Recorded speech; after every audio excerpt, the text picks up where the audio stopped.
बिहार सरकार ने वित्तीय वर्ष के अंतिम चरण में बड़ा प्रशासनिक निर्णय लेते हुए 10 मार्च तक वेतन, पेंशन और अन्य अनिवार्य मदों को छोड़कर सभी प्रकार के भुगतानों पर रोक लगा दी है। जी हां, बिहार के लोगों को कठिनाइयों का सामना करना पड़ेगा क्योंकि इनके अतिरिक्त सभी भुगतान पर बिहार सरकार ने रोक लगाई, जिसको लेकर अब सवाल उठ रहा है कि क्या विधानसभा चुनाव के दौरान जो महिलाओं के खातों में 10-10 हजार रुपए भेजे गए रोजगार के नाम पर, क्या ये वही वजह तो नहीं है जिसके वजह से अब बिहार सरकार का राजकीय खजाना खाली हो गया। हम आपको सब कुछ बताएंगे विस्तार से और ये भी बताएंगे कि किस तरीके से इस पूरे घटना को लेकर अब लोग विधानसभा चुनाव के नाम पर जो बिहार की महिलाओं में पैसे बांटे गए उसको एकमात्र मुद्दा के रूप में देख रहे हैं और जिम्मेदार भी ठहरा रहे हैं। नमस्कार, मैं हूं शालिनी सिंह और आप देख रहे हैं दर्श न्यूज। इस संबंध में वित्त विभाग के विशेष सचिव मुकेश कुमार लाल ने शुक्रवार को विस्तृत निर्देश जारी किया। ये पत्र सभी अपर मुख्य सचिवों, प्रधान सचिवों, विभागीय सचिवों, विभागाध्यक्ष, प्रमंडलीय आयुक्तों, जिलाधिकारियों, कोषागार पदाधिकारियों तथा आहरण एवं व्ययन पदाधिकारियों को भेजा गया। इस निर्देश में स्पष्ट रूप से कहा है कि फिलहाल केवल अत्यावश्यक मदों में ही भुगतान किया जाएगा। इसके अलावा अन्य सभी प्रकार के बिल और प्रस्ताव 10 मार्च के बाद ही स्वीकार किए जाएंगे। जी हां, सरकार ने साफ साफ कह दिया है कि 10 मार्च के बाद अन्य बिल स्वीकार होंगे। सरकार का तर्क है कि वित्तीय वर्ष के अंतिम महीनों में कोषागारों में बड़ी संख्या में भुगतान प्रस्ताव एक साथ प्रस्तुत किए जाते हैं, जिससे लंबित मामलों का अंबार लग जाता है और समय पर निपटान में कठिनाई होती है। लेकिन इस फैसले के साथ एक बड़ा सवाल खड़ा हो रहा है कि आखिर ऐसी नौबत क्यों आई है कि सरकार को अचानक भुगतान पर रोक लगानी पड़ी है। क्या सरकार अपनी जनता के बारे में सोच रही है?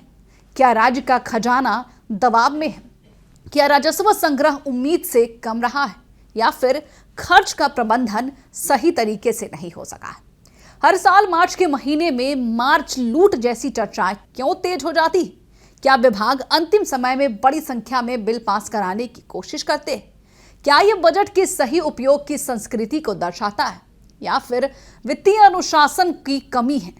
लेकिन इस फैसले ने राजनीतिक और सामाजिक हलकों में कई सवाल खड़े कर दिए और सबसे जो अहम चर्चा का विषय है कि विधानसभा चुनाव के दौरान बड़े पैमानों पर महिलाओं को 10-10 हजार रुपए की आर्थिक सहायता बांटे जाने की बातें भी सामने आई।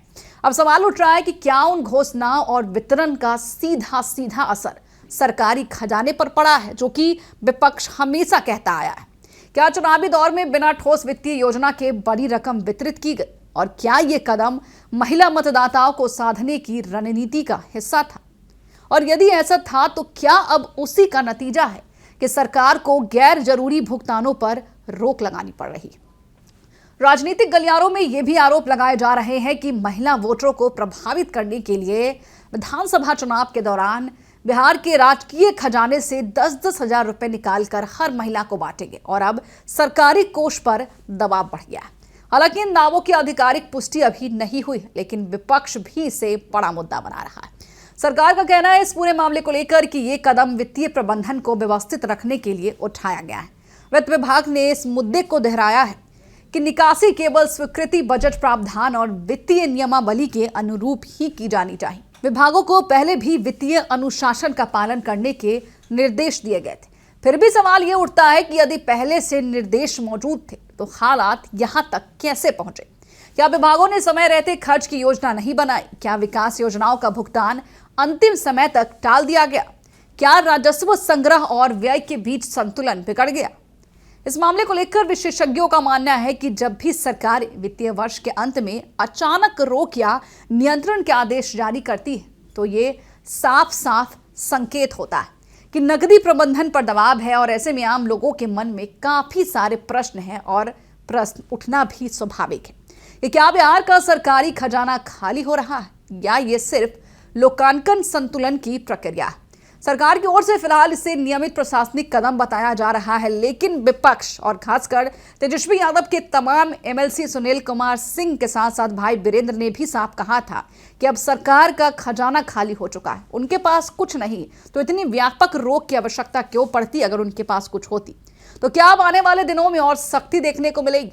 10 मार्च के बाद स्थिति क्या होगी, ये देखना बेहद अहम होगा, कि तब क्या सभी लंबित भुगतानों का एक साथ निपटान होगा या फिर सरकार चरणबद्ध तरीके से ही भुगतान जारी करेगी। फिलहाल स्पष्ट है कि राज्य के सभी कोषागार को सख्त निर्देश दिए गए हैं और वित्तीय अनुशासन पर विशेष जोर भी दिया जा रहा है। लेकिन अब असली सवाल यहां पर अब भी बरकरार है कि आखिर बिहार के सरकारी खजाने की स्थिति क्या है और इसे इस मोड़ तक पहुंचाने वाले का क्या कारण है, इसके पीछे कौन है। और अब इस मुद्दे में ये भी बातें सामने आ रही है कि जिस तरीके से महिला वोटर्स जो रही हैं उनका मुद्दा सबसे ऊपर रखा जा रहा है। लेकिन लोग अब ये भी सवाल कर रहे हैं कि जब सरकार के तरफ से ये निर्देश जारी है कि तमाम अधिकारियों के प्रॉपर्टी ऑनलाइन होंगे, लोगों के सामने उजागर होंगे, तो फिर बिहार सरकार उनके राजस्व खजाने में क्या कुछ चल रहा है, कितने खजाने शेष बचे हैं, कितने पैसे बचे हैं, वो भी उन्हें अब जनता के बीच सार्वजनिक कर देने चाहिए। फिलहाल इस खबर में इतना ही, लेकिन आपकी क्या राय है हमें कमेंट बॉक्स में लिखकर जरूर बताएं। बने रहे हमारे साथ और देखते रहिए दर्श न्यूज। हम लोग अलीगढ़ लॉक से 8 साल से जुड़े हुए हैं।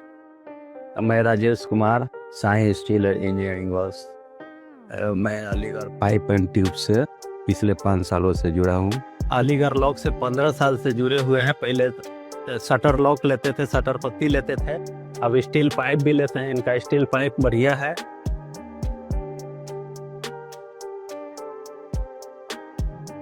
मजबूती का असली नाम अलीगढ़ ट्यूब्स शटर।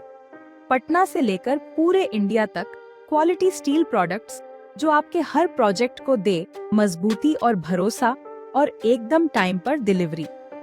तो अभी कॉल करें